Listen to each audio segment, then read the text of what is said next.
Okay, guys. I'm sorry I'm not here, but we are out of town. So I trust that you guys will be good, stay on task, and you'll have a good time, and we'll finish these up next week. Okay. So what we're doing today is we are going to start making this pin cushion. And you'll see mine is a little bit smaller than this circle. Ours are going to be a little bit bigger.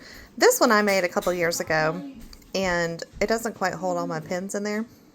So since I have this pack of 5-inch squares, I love these little packs that you can get. They're called charm packs, and you just get a really big variety of all the kinds that kind of match together in a collection. So what I've done is I've printed out these 5-inch circle templates. What you're going to do is you're going to cut, and I wrote here, cut inside the line, because otherwise they will just be too big and they will not fit inside of your 5-inch square. Like magic, isn't it? I cut that right before I hit record. So cut this out. What we're going to go ahead and do and put our right sides together, because that's how we usually sew.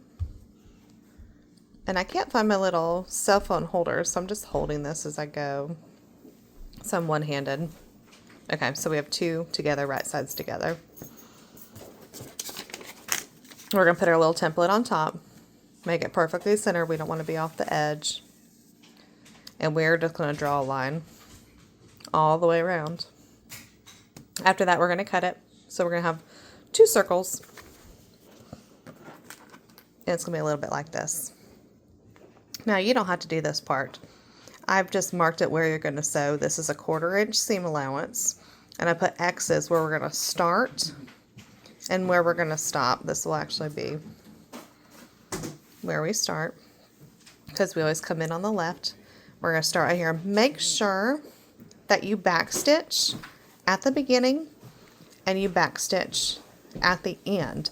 Otherwise, when you turn this, these little threads are going to come loose, and this is just going to become bigger and bigger and bigger and bigger, and that's going to be really frustrating. When you sew a circle, it's a little bit different than sewing a straight line. You just go slow. This is not a race. This is all that you are sewing today. So you have, 45 minutes of class time to sew this, guys. So just go slow.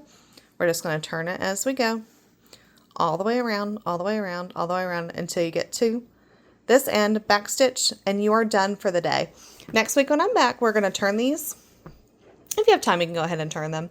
We're going to stuff them, and we are going to hand stitch this closed.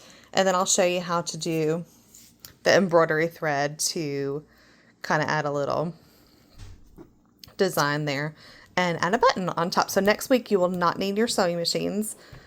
I think that's November 14th, but I will remind you. Okay, guys, do great. Bye.